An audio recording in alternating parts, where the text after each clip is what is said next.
Clay Board of Parks and Recreation for April 9th, scheduled to begin at 7 p.m. We're actually beginning at 7:23. Mr. Secretary, will you read the roll? Yes. Jonathan? Present. Katie? Present. James? Present. Judy? Present. Joshua? Present. Jen? Here. Mark? Present. Lynn? Here. Linus? Here. Madam President, we have a full board and a quorum. Thank you. Let us stand for the Pledge of Allegiance.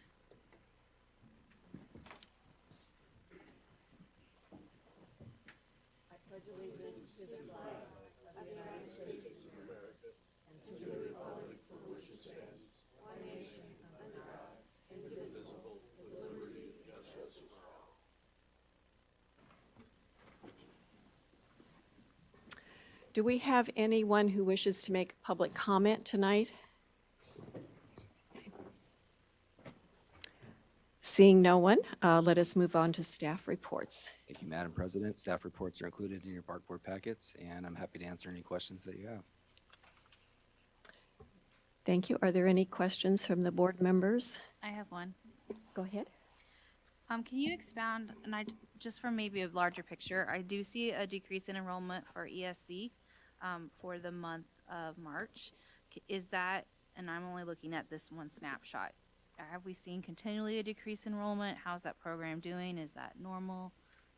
We currently have caps in place. We've worked with the schools for the school year, just based upon the number of employees that we have and the staff to student ratio, so that we can keep the kiddos safe. We implemented some caps for each school site, depending upon the size of the school. And we've actually been trying to get kids off the waiting list and enroll back into the program. So it might have gone down a little bit compared to last year, just because of the caps that we have in place. But we're actually seeing we'll see a bit of an increase here in the next couple of months, hopefully. So you're still seeing interest from the community? Absolutely. We have a waiting list pretty much at every school.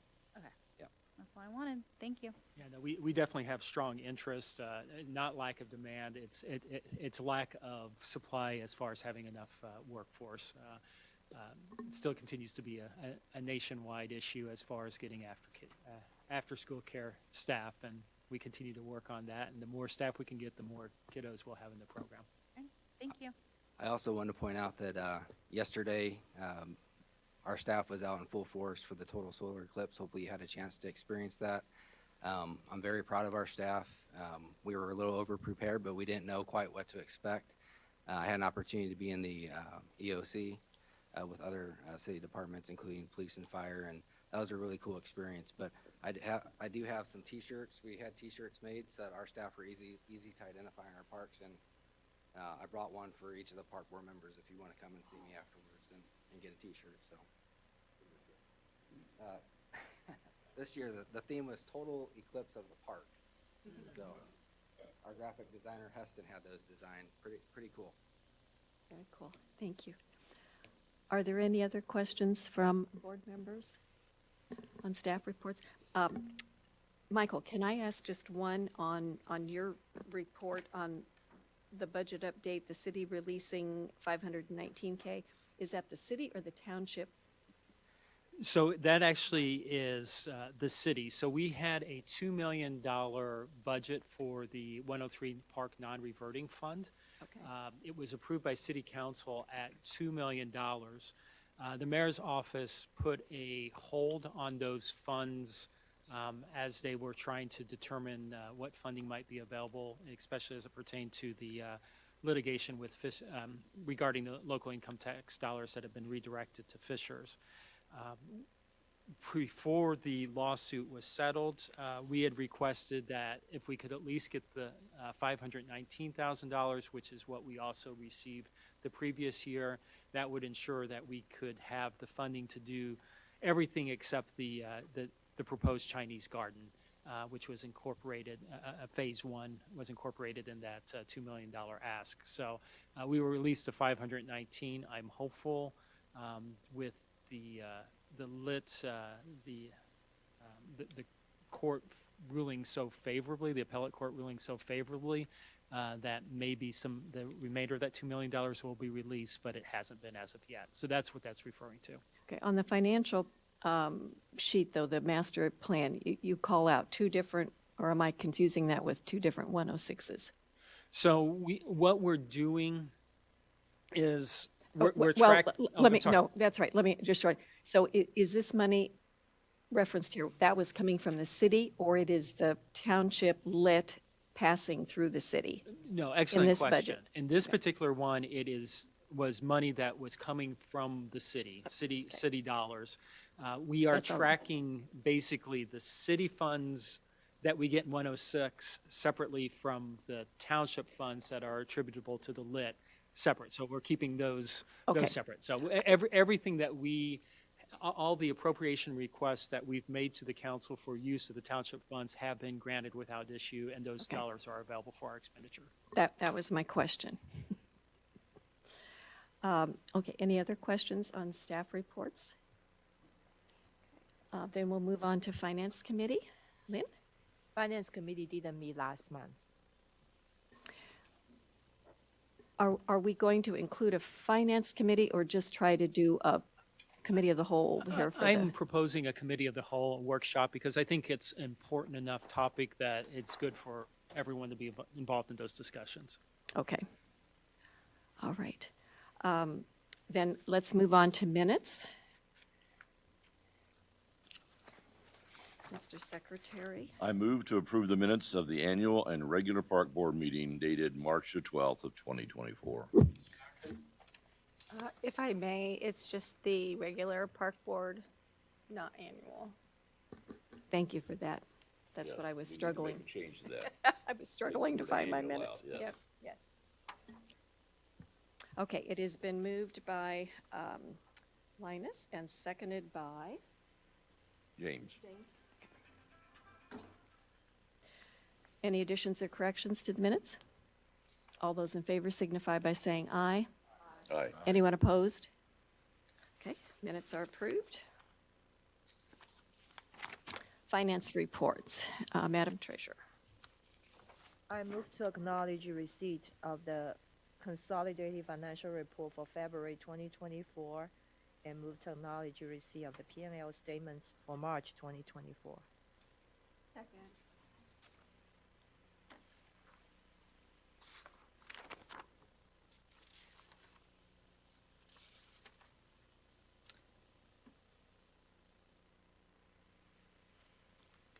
Okay, moved by Treasurer Lynn and seconded by Jen. Are there any questions about those two financial reports from the board members? Then we're ready to vote. All in favor of acceptance, please signify by saying aye. Aye. Anyone opposed? Motion carries. Okay. Is that all of them, Lynn? Is there, oh, it's claims, I'm sorry, okay. Please proceed with claims then. I move to approve the claim sheet dated April 9th, 2024, to approve the Clay Township claim sheet dated April 9th, 2024, and to approve payroll wages and liabilities for payroll dates March 8th and March 22nd, 2024. Second. Okay, Jen, second. Lynn moved, Jen seconded. Any questions? Mark? Curtis or Michael, do you know when we're going to have, the extra payrolls this year? What months? Or quarters? Are you asking what months we're gonna have like the three payrolls in? Right, I don't know off the top of my head. okay. I know this year we just have your standard 26. It's not this isn't a year where we have the 27th payroll though.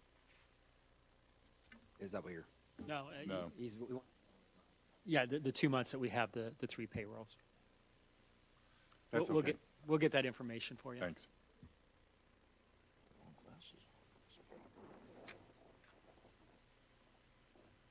Any other questions? Well, we're ready for the vote then. All those in favor of acceptance of the claim sheets and the payroll as presented, signify by saying aye. Aye. Aye. Anyone opposed? Motion carried. Can I back up 1 minute on the minutes? I realized probably, since Jonathan and I were not here, we should have abstained, correct? Correct me Normally? if I'm wrong. It- don't worry about It's not required that you abstain. Okay, all right. Correct. All right. Then let's move on to monetary gifts, grants, partnerships, sponsorships. Eric? Thank you. Nothing to report this month. We didn't have any contributions in March. We did have some late money that came in later in the month, but with vacations, they didn't get deposited until this month. So I will have some to report to you next month. So sorry, Josh, nothing to run to the bank for. Madam Treasurer, may I suggest we move on to the next action item? Madam President, rather. We shall do so. Thank you. Let's move on to new business. Okay, the zone improvement plan, Michael. Members of the board, for some of you, this will feel like a flashback to an hour ago, but I wanted to provide a similar update to the park board that I just did to the Impact Fee Advisory Committee. As I think you're all aware, we are required at least every 5 years to do an update to the zone improvement plan, which establishes the impact fee rate. And that's the process that we're doing right now.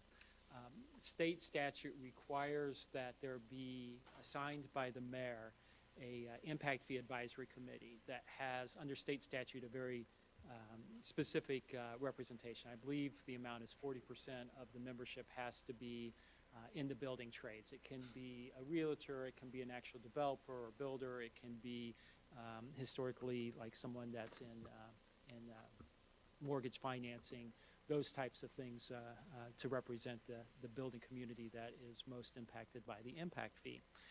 So historically, the Mayor Brainerd before and Mayor Finkham now has appointed the Plan Commission to serve as that Impact Fee Advisory Committee. The Plan Commission meets the requirements as far as the composition, and it's always proved helpful historically for the Plan Commission to have basically a broad overview and explanation as to what the process is, what the impact fee is, what the zone improvement plan is, before they have the hearing that the public is invited to provide comment for. I'll give the same presentation again to the Plan Commission, so they'll hear it again. But it is just a great orientation process, and it allows us to get feedback from the same people that will ultimately be making a recommendation before it goes to City Council. So talking back, and some of these things are things that I've also shared with the Park Board in the past when we were having discussions regarding impact fees, big picture that resulted in the action that was taken last year.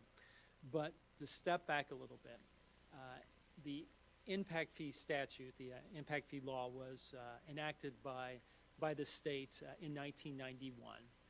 And the purpose of an impact fee is to ensure that the new residents that are coming into the community are contributing towards the infrastructure that is needed to support them coming in. Sort of stepping back a little bit and looking at Carmel, or zooming in, I should say, and looking at Carmel a little bit more specifically, we know that new residents that are coming into Carmel are coming and moving to Carmel for a variety of factors. But one of those factors is the quality of life of the community, and the park system is a significant contributor to that quality of life. And there's been a significant investment made by the community in the park infrastructure that we have. And as these new residents move into the community, they're placing more demand on our parks. And the idea is that that our existing residents shouldn't have to pay additional money to support the demand that these new residents are creating. So therefore, the impact fee comes into place so that these new residents are paying what the state determines an equitable share of the infrastructure costs to support the new demand. The impact fee was first adopted in the city of Carmel in 1996 and most recently adopted in 2019, going into effect June 1st of 2020. Whenever a new impact fee rate is established by council, there's a mandatory 6-month waiting period before that new rate goes into place. So even though it was adopted in December of 2019, it didn't go into effect until June of 2020. Additionally, it is important that the impact fee, the zone improvement plan and the impact fee rate be renewed every 5 years, because if the council doesn't renew it, the current one expires. So, there's a timeline by which we need to do this. So we need to make sure that the current rate, new zone improvement plan is adopted before the end of this year, so that we don't have any lapse, or actually before December 1st, so there's no lapse in the impact fee. So talking a little bit about the zone improvement plan, this is the instrument by which the impact fee rate is calculated. This is mandated under state statutes. It has to be renewed at least every 5 years. But one of the nuances of this plan is it's actually it's based off of 10-year development projections. So it's a 10-year plan that has to be renewed every 5 years. And all the calculations that are factored into what ultimately establishes the rate is based on 10-year projections. So even though it's a 10-year projection, it's a 5-year plan, has to be renewed every 5 years. As I previously mentioned, the current zone improvement plan was adopted in 2019 and covered the years 2020 through 2025. The other thing that's notable about it is that we have been developing the zone improvement plan part and parcel with the new Comprehensive Parks and Recreation Master Plan, which is being finalized and will be the topic of the upcoming workshop here, hopefully later this month or early next month. Actually, next month. What month are we in? I'm sorry. I forget what day we're in anymore. But we'll be discussing the new Comprehensive Master Plan at a later workshop. But what's important is that the Comprehensive Master Plan, which also includes the Capital Improvement Plan, all the data for that builds up and goes into the zone improvement plan. So all those plans are using the same feedback that we're receiving, the same capital improvement plan that we're developing. For the current zone improvement plan, for the current impact fee rate, the rate is $4,882, and that's assessed on every residential dwelling unit. So every time a builder or an individual goes to get a building permit for a house, an apartment, multifamily, whatever it may be, they're assessed a $4,882 rate. And that rate is for each residential dwelling unit. So Joshua has described it for every front door. So if it's a 100-unit apartment complex, the fee is $4,882 times 100. So however many units are in a development, that's what the rate is. The zone improvement plan also identifies where those fees can be spent. And under the current zone improvement plan, there were 3 locations for which these fees can be expended. One is West Park, 2 is Bear Creek Park. Actually, in the plan, it was identified as Northwest Park because we were looking for new parkland in the northwest portion of Carmel. We hadn't identified it as of the time of the last plan. And then we used impact fees to purchase what is now Bear Creek Park. To use the actual name of the park now, it's Bear Creek Park. And then also along the White River Corridor. We also felt it was important to take a step back, look at the current zone improvement plan and the dollars and impact fee credits that have been established or received or granted over that 5-year period. Looking through this year, and this month the data is through the end of March, so I took the annual projection and multiplied it by 25% or 3 months of a year to come up with these. So since 2020, we would have expected to receive a little over $13.5 million in impact fees based on the projections. Now, as we've discussed in the past, not all of those dollars have come to Carmel Clay Parks and Recreation, but the dollars that have come to us, as well as the one impact fee credit that was granted by the Park Board, total a little over $5.2 million. The Board of Public Works has also granted credits either through having the developer pay a fee to the CRC or having them develop infrastructure that has totaled $8.4 million over that time frame. If you add those $2 amounts together for parks and for CRC, the total amount is $13.6 million and some change. If you compare that to the projections, we're within $90,000, and for a planning document like that, I think that gives us great confidence that the projections that were made for the current zone improvement plan, all projections as far as the development growth we received from the Department of Community Services with the city, those numbers were pretty accurate. And as I pointed out to the Impact Fee Advisory Committee, 62% of the impact fees, whether they were dollars received or credits granted, went to the CRC, and we received 38% of those dollars. Also looking at a snapshot of how the dollars that we received were used for the current zone improvement plan, we received a little over $3.7 million in cash. And I want to point out, even though we received over $5.2 million in actual dollars, we haven't spent all of it. Just as we do with the local income tax dollars that we receive from the township, we have to let those dollars build up before we have enough money to have funds to do a project of size. So you'll see the bank account build up, then we have enough money to do a project, we spend the dollars, and then we have to let it build up again. So over the planning period, we've spent about $3.7 million of the 5.2 that we've collected.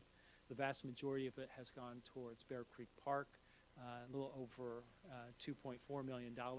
Of that, a little over $2.2 million was the actual acquisition of the property. The rest of it was predominantly for the master plan to identify how we're going to develop the property. West Park has been the beneficiary of a little over $827,000. The vast majority of that has been for the new shelters that have been constructed in that park, as well as a little over $418,000 for the White River Corridor.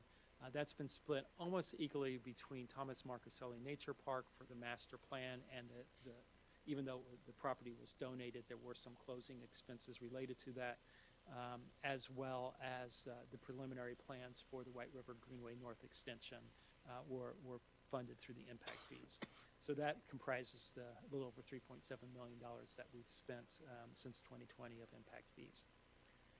Now looking at the impact zone, where we collect the fees from is the entire jurisdiction of the city of Carmel. And both for the comprehensive master plan as well as the zone improvement plan, we wanted to have a good feel as to where this development is occurring. That way we can better assess what are appropriate locations for the expenditure of these funds. Since 2018, we can really see where the numbers are. The different colors represent different years. The bigger the bubble, the more permits that were issued in that particular location. But you can see that we've had a smattering of development on the west side, strong concentration in the northwest part of the community near Bear Creek Park, a good concentration still around Village of West Clay, a lot around the Jackson's Grant area, and then sort of spread throughout the rest of the community. Also another concentration sort of along West Road on the western border between 116th Street and 121st Street. Obviously, a lot of growth in the central portion of the community. A lot of that is the multifamily that you're seeing in the central core, but you can see those concentrations. The southern portion of the center part near I-465 is the Sunrise on the Monon development, where you're seeing that concentration down there. And then the next concentration, as you jump to east of Keystone, is predominantly in the northeast corner, the Legacy development, with a little bit also concentrated around Keystone, which is the Epcon development. I forget the name of that development. That's just north of Smoky Row and east of Keystone. So that's where the development is happening. As we look for moving forward to the new zone improvement plan, the places that we're recommending for inclusion in the zone improvement plan for where we can expend these funds, going from west to east within the community, retaining Bear Creek Park within the zone improvement plan for the concentration of growth that we have up there. West Park as well, because again, there's a fair amount of development just west of there. And these are the two parks that are serving all the new development that's happening west of Meridian Street.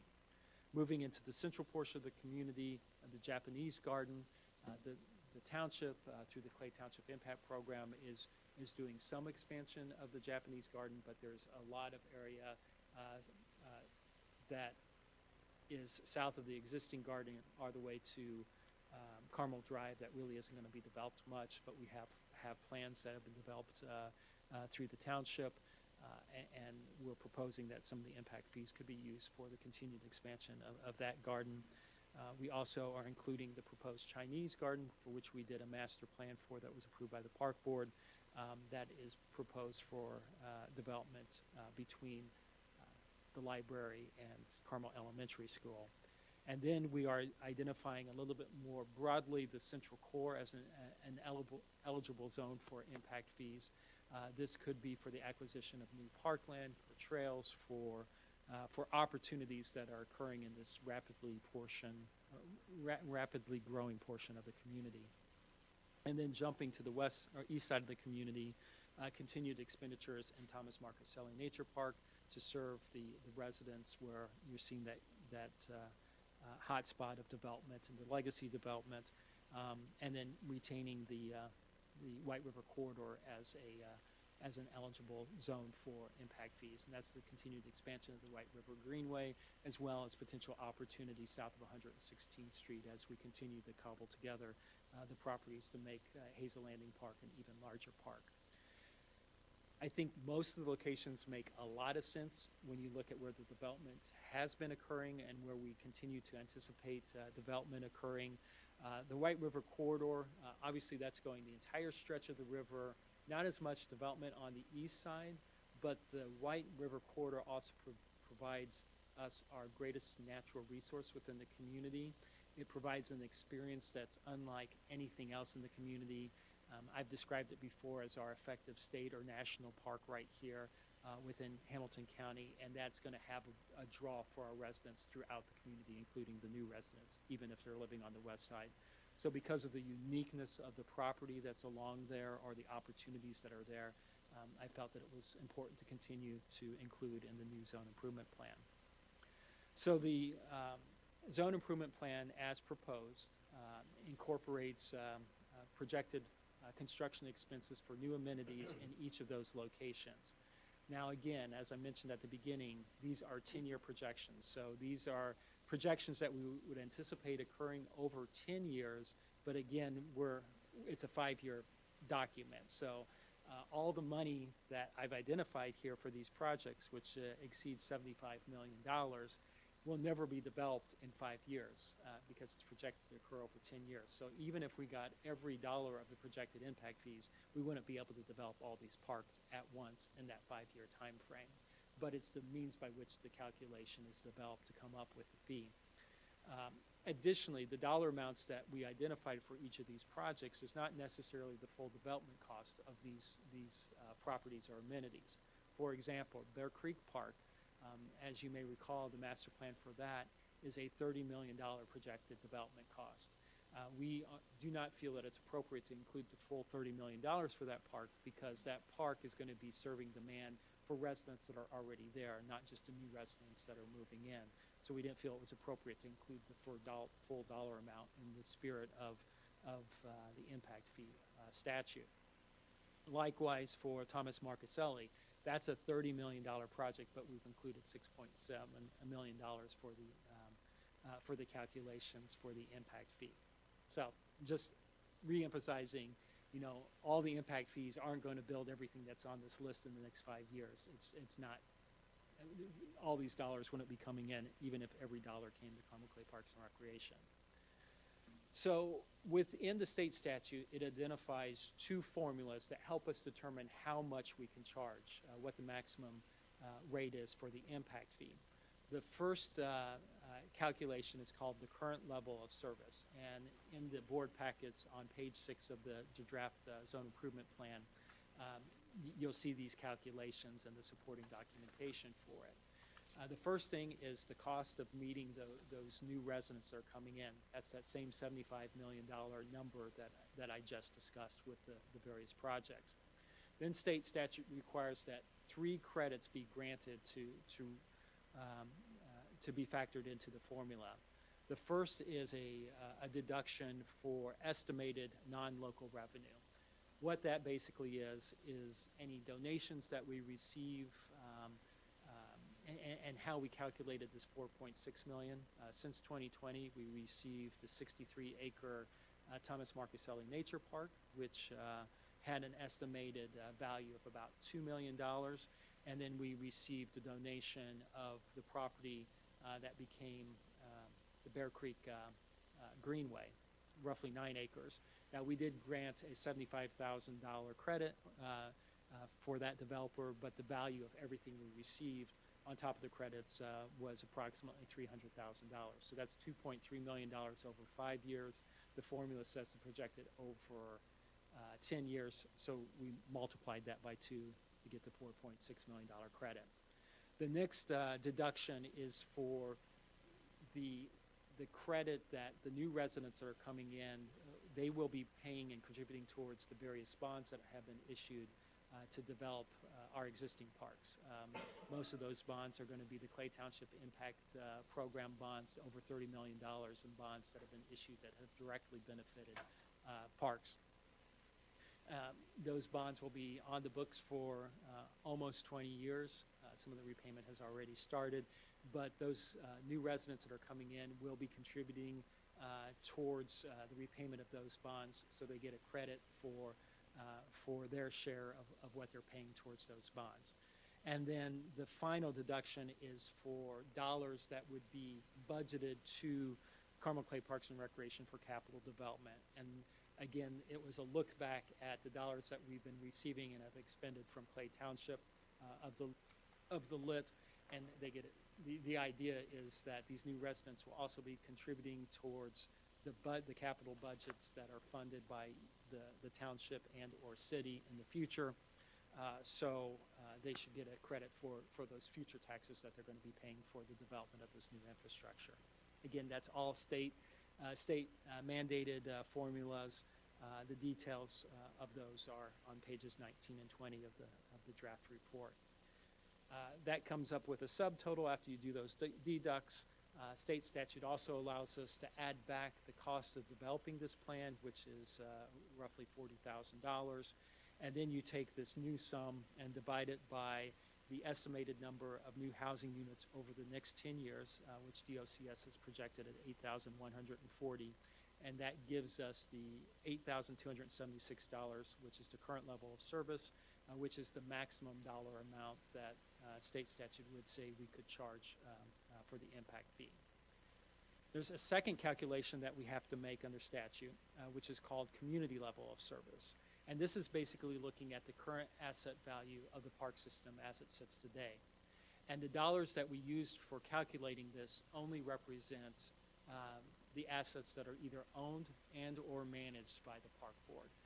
There are a number of park assets that are within the community that are owned and managed by the city, but we didn't factor those into the formula. So, for example, Brookshire Golf Course or Carter Green or the Veterans Memorial and Reflecting Pool across from Carter Green. Those are all things that are truly parks. They're owned by the city. They could be calculated into this fee, but we used a conservative approach and only included our assets for the sake of this calculation. We look at both the value of the land, the current value of the land, the 692 acres that we own, which has a value in today's market of over $123 million, as well as the value, the current asset value of the facilities that we built, the Monon Community Center, the playgrounds, the trails, all those amenities, is over $284 million replacement value. Those dollars are derived directly from our life cycle asset management plan, which was developed and reviewed by engineers, so we know that these dollars are accurate. That gives us an asset value of the park system managed by the park board of over $407 million. The state formula requires us to divide that number by the number of housing units in the community as based on today's projections, 43,336, and that gives us the current level of service, which is the community level service. I didn't correct the chart at the bottom here, of $9,401. Basically, the state statute requires us to look at both of those numbers. The current level of service, that's the $8,400 number, is the maximum we can charge. This is sort of the safety valve to make sure that the community level of service, the current level, what we can actually charge doesn't exceed what we've actually provided to the community. So for us, it really isn't as important of a number. For a lot of communities, their current asset value is actually less than what they're hoping to charge for impact fees. So the state statute says you can't charge the new residents more than what has been effectively invested in the park system today. Sort of a wonky way of coming about it, but that's the two safeguards that are in it to ensure that the new residents are paying an equitable rate. What we are proposing in the new zone improvement plan is an escalated fee. Like I said, the maximum amount we can charge based on the formulas is $8,276. Our current rate is $4,882. What we're proposing is an annual increase of 10%, which doesn't get us all the way to that $8,276, but gets us about $500 within it. State statute would say that we could go all the way from $4,882 to that maximum dollar amount, but based on discussions with elected officials and historical practices, we felt that it was more equitable to do a phased increase. Last time we did a huge 46% increase from 2,972 to the current rate without a phased increase. We did get a fair amount of pushback from the building community at that, although it was passed unanimously by Plan Commission and the City Council. But this time, based on the discussions I have, we felt that this was a more equitable and palatable way of implementing the new rate.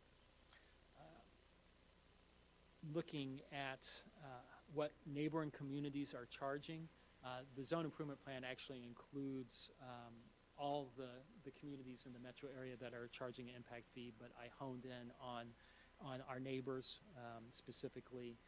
So for our neighbors, the rates range from $2,045 in Zionsville to Fishers, which is at $3,492. We are the highest rates currently within the metropolitan area as well as the neighboring communities, and we're proposing to go up even higher than that, obviously. But I also think it's important to remember that when you look at the historical investment that this community has made in park and recreation infrastructure, our investment per capita is higher than any other community, not only in the metropolitan area, but in the state of Indiana. You know, there's a reason we are a nationally accredited 2-time National Gold Medal award-winning agency, and it's because of the significant investment that this community has made in parks and recreation. And that justifies a much higher rate for those new residents that are coming in to enjoy those same amenities to ensure that we're providing additional infrastructure to meet the demand that they're creating. So we're not, as I told the Impact Fee Advisory Committee, we do not apologize for having the highest rate, and we do not apologize for proposing an even higher rate because the investment that this community has made and the quality of the services and infrastructure we provide is second to none anywhere in the state and, quite frankly, anywhere in the nation. So as has been our historical practice, we did reach out to the Builders Association of Greater Indianapolis to get their feedback. We provided them the draft plan just as we provided the Park Board to ensure that they had no significant concerns or to address any questions that they had. Basically, the first thing that they told us, which was the most important thing for me every time we have this conversation, is they looked at the numbers, both the projections as far as the population growth, as well as the projected capital expenses for the infrastructure we're proposing, and they felt all of those were appropriate and in line. They didn't feel they were grossly inflated. They felt it was very justifiable and had no concerns about how we arrived at the numbers. So that's always important to know. Especially because Baggy has currently an active federal lawsuit against Pendleton, who recently implemented a impact fee rate that followed none of the state formulas. They just basically said, this is an oversimplification, but this is the rate we want, and it's not grounded in any reality or in the state statute. So Baggy has sued Pendleton in federal court, and it is my understanding that the attorneys general has actually in support of what Baggy is doing because of the violation of state statute. So it's important to ensure that we're following the rules and that they have no qualms with how we came up with the numbers, and that's the case. The two comments that I had is in the draft document where we compared the different rates. Pendleton was listed, and they recommended that we remove Pendleton from the list of of other communities, which the revised draft, which was developed after the one distributed to the park board, has already removed Pendleton. They wanted to make sure that even though our numbers were all calculated appropriately, they wanted nothing in our report that referenced the community that didn't do it properly. And I thought that was a fair request, and we are accommodating that. The other request or comment that was made was one that we receive, I think, every time that we've had the conversation, is they'd like the rate to be lower, not higher, or as not increased as much as what we're proposing. If we do a phased increase, they'd like it to be a rate under 10%. But we validated, working with Baker Tilly, that as long as we are under that current level of service, it doesn't matter what escalation rate. Like I said, we could jump all the way to the maximum rate, and that would be permissible. The fact that we're phasing it in is just something that we are offering to do to be more generous to the building community. With that, I'd be happy to address any questions the board has regarding the proposed zone improvement plan. Thank you, Michael. It was an excellent presentation to the Zone Improvement Plan Committee, and there were a lot of good comments. Clearly, the attendees from the Plan Commission who are serving on the Housing Task Force had good questions, and they just all had good questions, so it was all around, I thought, a very high-level discussion. What I wanted to emphasize, and I got to speak for just a minute, and I could cut short my outline because a lot of issues had been raised, was to suggest that the park impact fee is a response to a development impact. It is not an economic development tool like a TIF, or if they want to forgive city fees or whatever else, the building community gets charged when they come here. But to remember, it was an impact fee. It's the result of the need as the result of the economic development, not the other way around. So anyway, I hope that'll stick a little bit in their minds so that they have a role now in the whole process. And so want to make sure they're paying attention to our needs and that we can maintain our excellent system for the benefit of all, regardless of the cost of the housing. So, Madam President, may I piggyback Josh, those go comments ahead. just a Yeah. little bit? As the representative to the Planning Commission, I guess I tried to represent both parties to each other, if you will.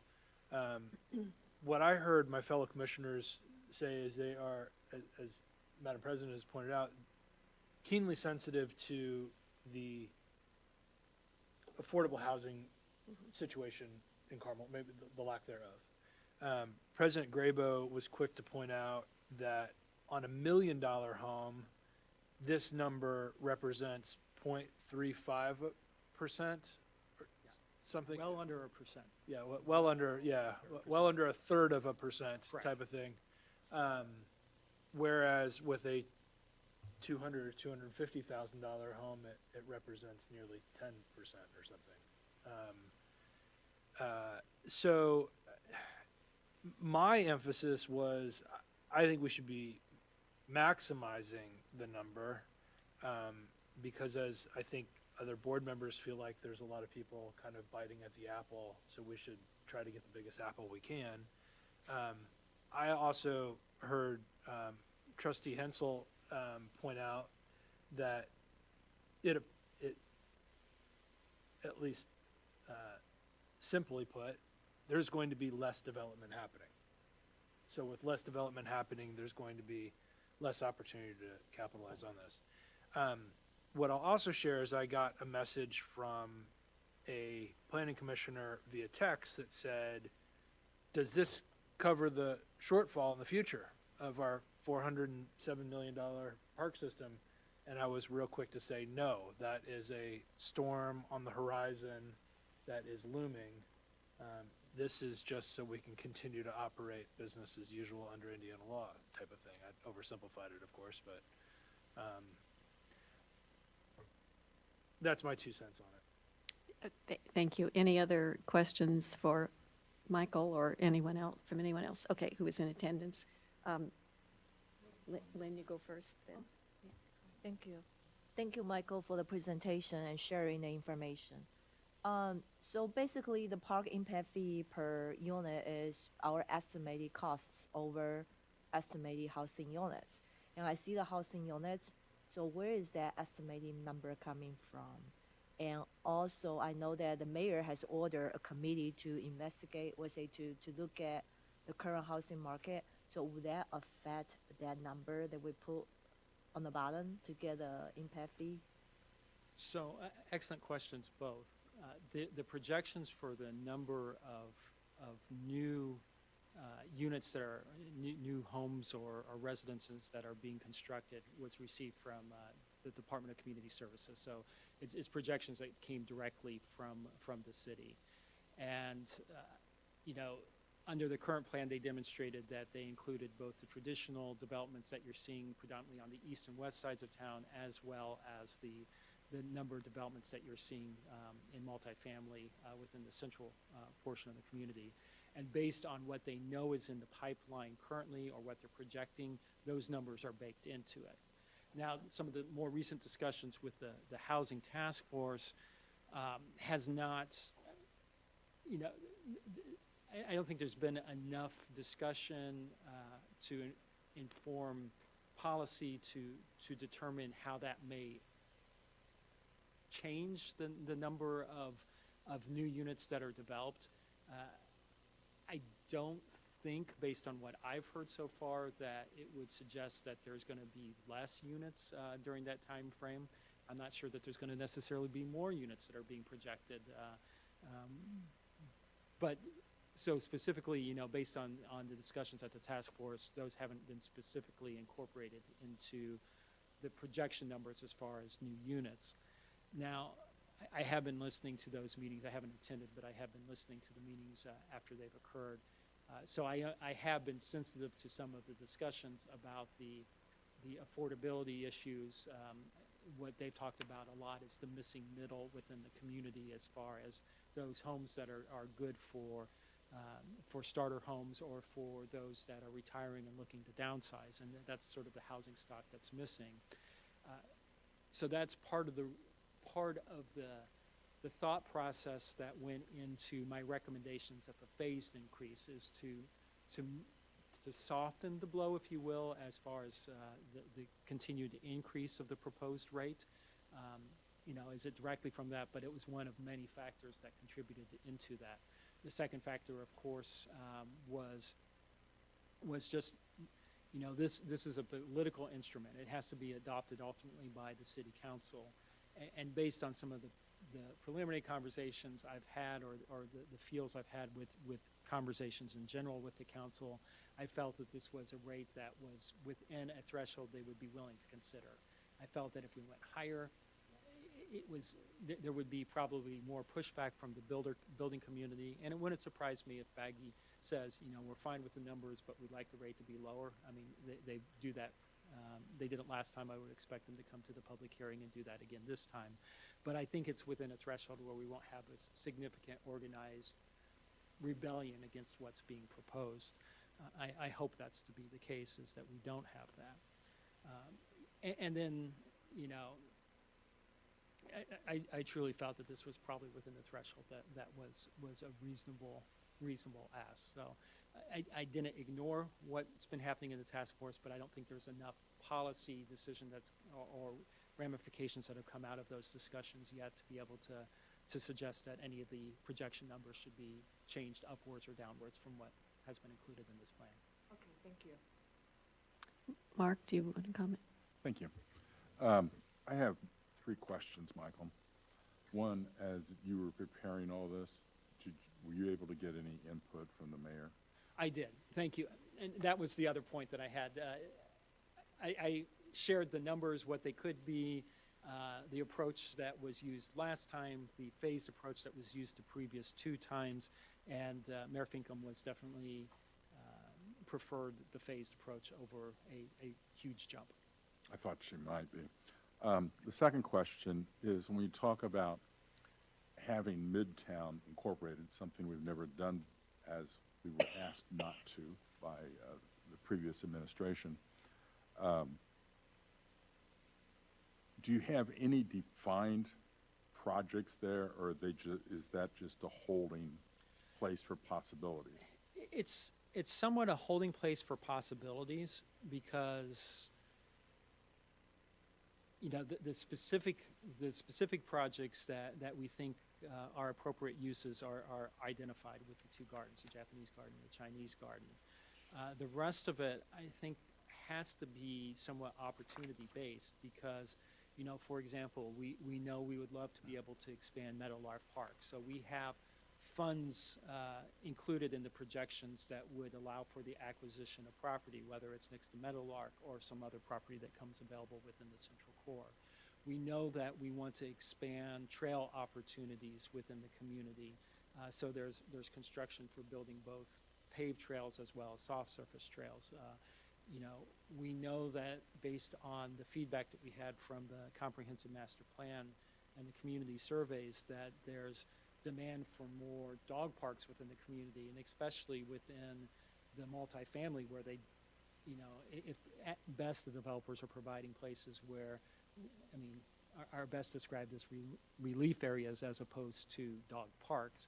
So, you know, we've identified a potential location where a dog park would be if we could negotiate the purchase of the property. So we factored money to be able to buy land for a dog park. So, you know, it has a number of the things that, based on what we heard from the community that they'd like to see in the Central Core, that we have the ability to use impact fees as a funding source for that. That's very good. Well, thank you. Last question. When we talk about impact fees, and you're looking at park impact fees, my memory is some of these cities have other impact fees.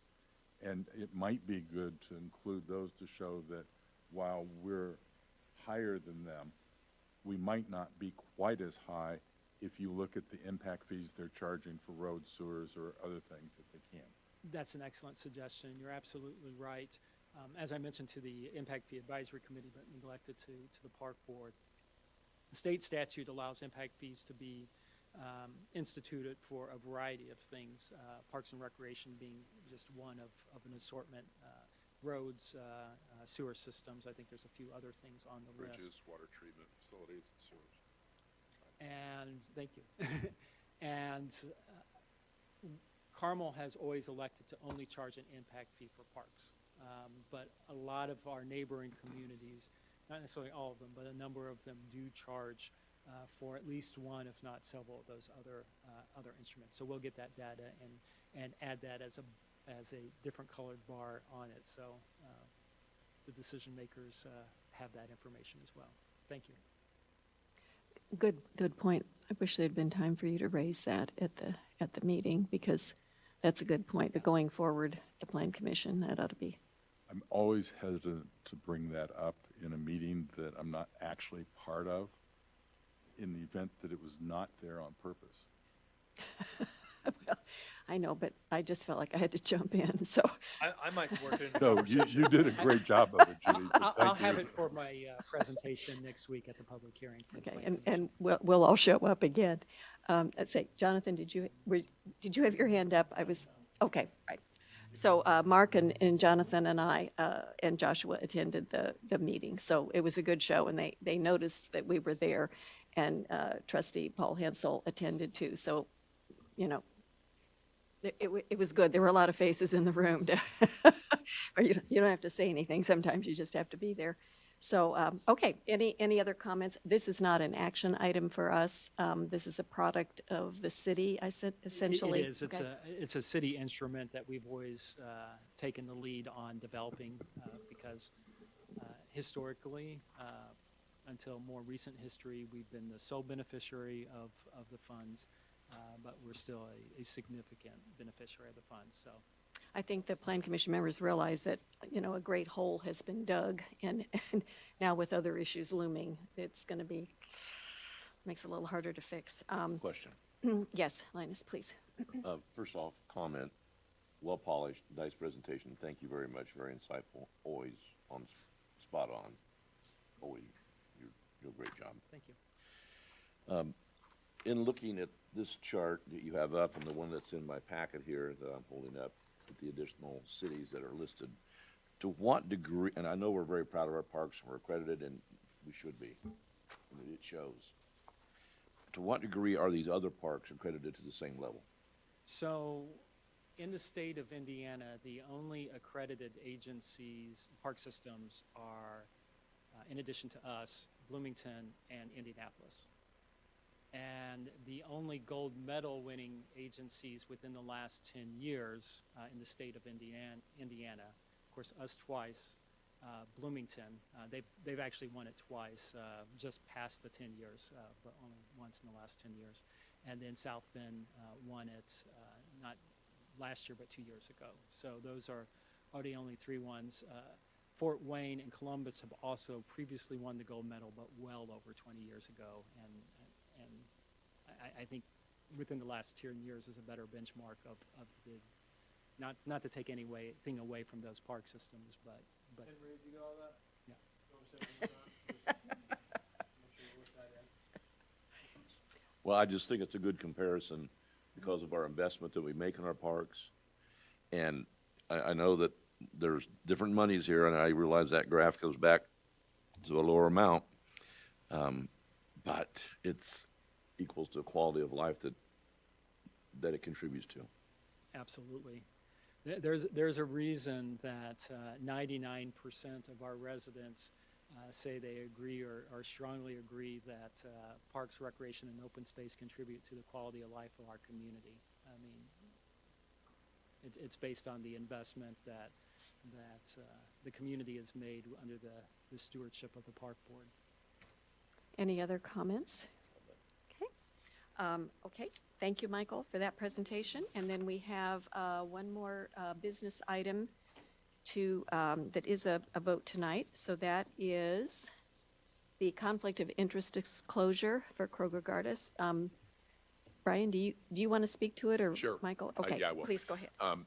So my partner Ted Nolting, who's been here on occasion, was approached by Tony Green as the president of the council some months back, actually, and asked if he would be willing to serve as independent counsel for the Common Council. Wasn't stated, but I got the feeling they weren't very comfortable with city legal or the corporation counsel office being their only source of legal information and advice, and they're perhaps not getting independent advice. So I talked to Michael about it, submitted the letter. I had a discussion with Judy yesterday. She expressed reservations. And we don't want to cause any problems here. You know, you're a very important client to us, as is the township. And if this gives pause, we'll withdraw the letter. I think it has some benefits also. I think increased communication and perhaps the ability to work some things through internally between the two groups. But there's the downside of that could go both ways. So, and Judy, if you want to, Okay. I think I suggested you talk to Tony Green, and I don't know if you had a chance to. Right, and so I did. Actually, I talked to several people, and so Ted has been, actually is going to be retained to work on a specific short-term project initially. So it's not that he's being hired to be counsel for the city council. So, You know more you know. about it than I do. Oh. That's not how it was originally explained to me, but I couldn't talk to Ted. He's sharing the boilers to defeat in Phoenix. Oh, okay. So I'm comfortable with it because these are going to be short-term projects. If it turns into something else, we can always raise the issue again. Correct, Brian? Okay. So at this point, I would entertain a motion. Madam President, I'll move to approve. Okay. Thank you, Jonathan. Second by Joshua. Any further discussion? All in favor signify by saying aye. Aye. Anyone opposed? Okay, stands approved. Thank you. Okay, now we go on to, any other old business, Michael? No old business today. We just keep it on because it's in the bylaws that it's one of Got the it. agenda items. Okay, attorney's report. Brian? A few things to report. First of all, I want to introduce, most of you got a meeting, but Zach Nicely is joining our firm as part of our municipal practice group. Comes to us from the Attorney General's office, where he's been for quite some time and been a Deputy Attorney General for the last 2 years. So we're excited to have him on board. You'll see him shadowing at meetings until he gets very familiar with everything, and Paul at the township as well. So we, both of you are you're my longest existing clients now. And from a long time ago in my practice. I enjoyed working with both of you and your boards, and really appreciate the opportunity. And your staff, I've told you many times, we deal with a lot of staff for municipal entities. You guys are great. Guys and gals are great. Fantastic. Okay, so pursuant to the vote of the board at the last meeting, we arranged for the voluntary dismissal of the complaint that was pending against the Board of Works. It was a voluntary dismissal, which means it is not with prejudice. It means if you wanted to go back and relitigate the situation, you can. That was not objected to by the city's legal counsel. I did find out, Judy, you expressed concern that it really wasn't dismissed yesterday. It did still appear on the docket as an open docket. No, that doesn't mean a thing. It's just, if it's a voluntary dismissal, a judge generally does not issue an order of dismissal. It's just dismissed. Okay. So we're arranging to have that clarified that the docket is closed. We worked with your staff on a summer camp bus transport contract with a new vendor that didn't have a contract, so we were able to put one together with the help of the team here, and I believe Eric is under the process of getting that signed for the coming year. And he indicated also that in the past, this has kind of been an ongoing contract, not just an annual one, where it's automatically renewed, so we may have to do some changes to affect that. We put into place contract documents for the Monon Indoor Playground and the North Trail. Those contracts are in with, I think we may have one still outstanding with Innovista, but I have to check my contracts chart, which I created and share now. Okay, good. And we finalized and recorded the Connor Prairie easement. That was a little bit more difficult than we thought it would be, because we had to find the original deeds to cross-reference the easement. You have to have a cross-reference to a PUD or a deed. Apparently Carmel is one of the few places that does not record PUDs, so we had to dig in and find the actual deeds. One little nuance, the day I did that search, I'd also done my NCAA bracket with the firm and signed myself in as Boiler Up Bosma, because our managing partner had given me quite some grief about the boiler's past performance. And then I found that the recorder's office, when I went to pay my bill for the documents, I couldn't, my credit card and my login name didn't match, because it had logged me in as Boiler Up Bosma. So I'm sure that was there was some discussion about that at the recorder's office. And then one of my partners, Joe Pettigrove, concentrates his practice in employment matters and dealt with the team on a couple of issues here this last month. So thanks for letting us be part of the team. Okay, thank you, Mr. Bosma. Boiler Up Bosma, yeah. Director's report. Anything additional, Michael? You've been talking Just for a couple 3 hours items. now. Most of my attention the last month has been focused on impact fee, the zone improvement plan. 2 items. One, in your board packets within staff reports is the quarterly contract log. Encourage the park board members to review that, just to ensure that you have no conflicts of interest with any of the entities that we're doing business with. If you are, just let us know, and we'll work with legal counsel to file the appropriate disclosure statements.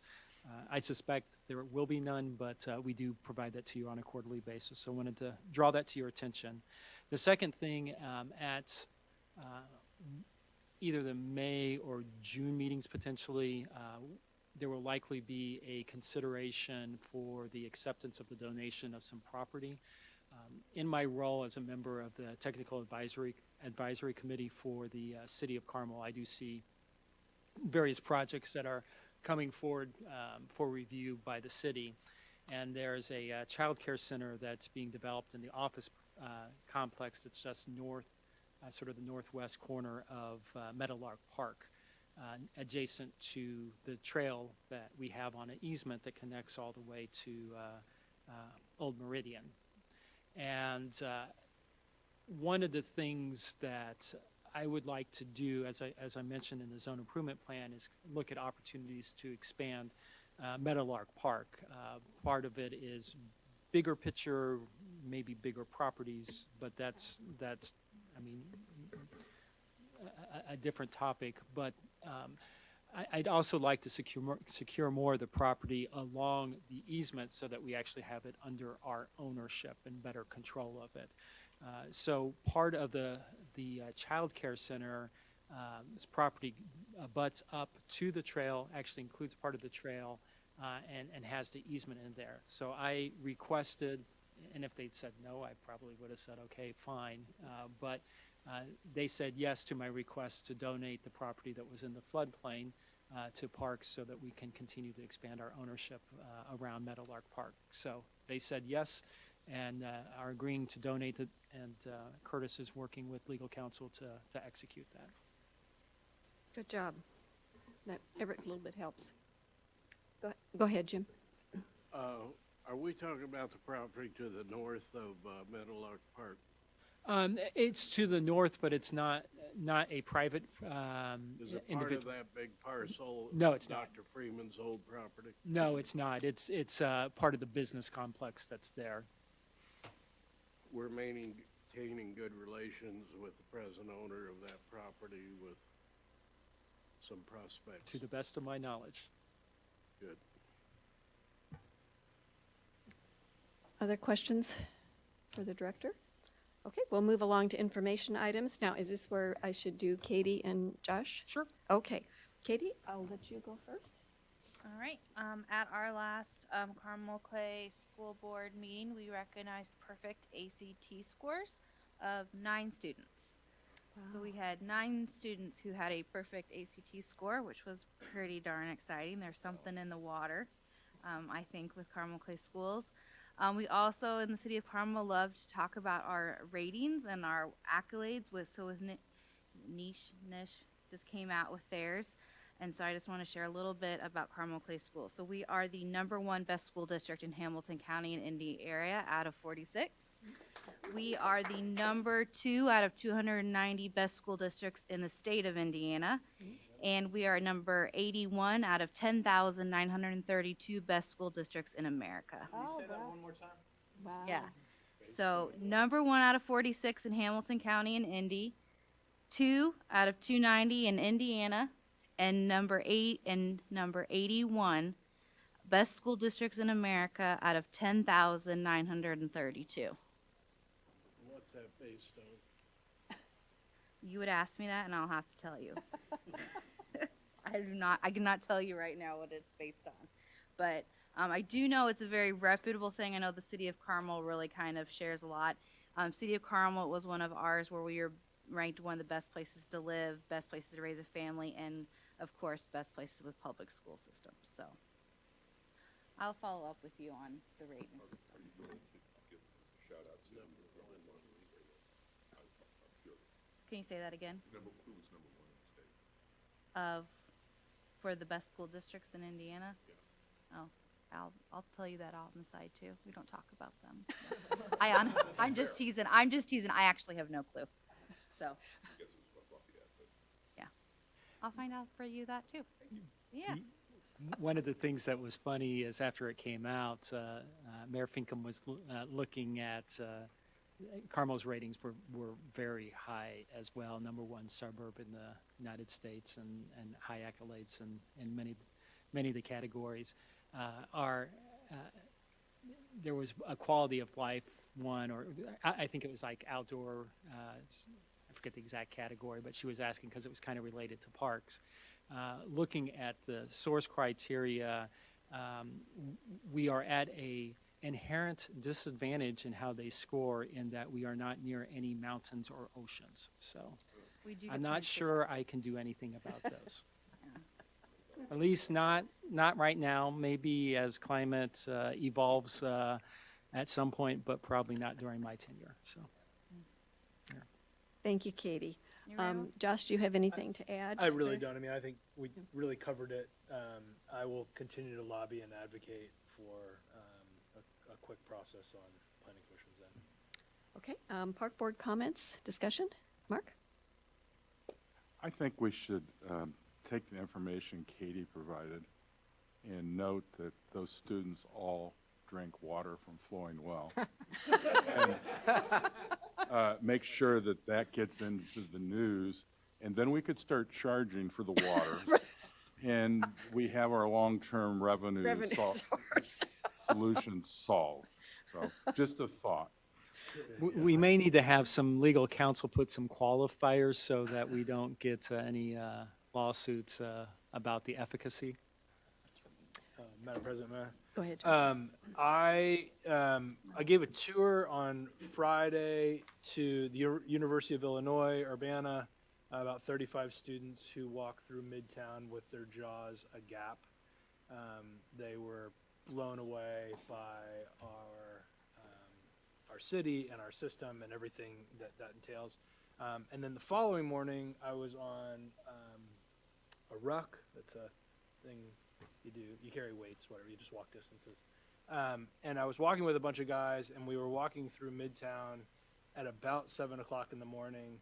And one of the guys I was walking next to was awestruck by a white Carmel Clay Parks truck that drove down the Monon Boulevard and stopped his vehicle and hopped out of his vehicle to pick up a hair tie that was laying on the road and threw it in the trash can in the back of his truck and hopped back in his truck to continue driving.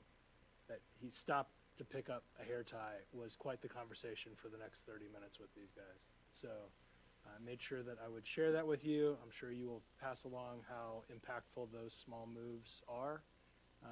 And it's part of the reason why we have such nice things.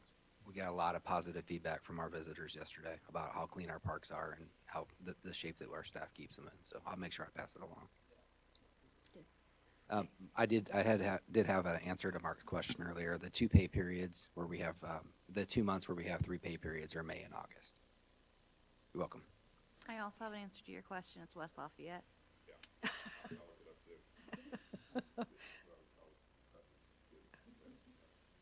But they Jen? don't have our water.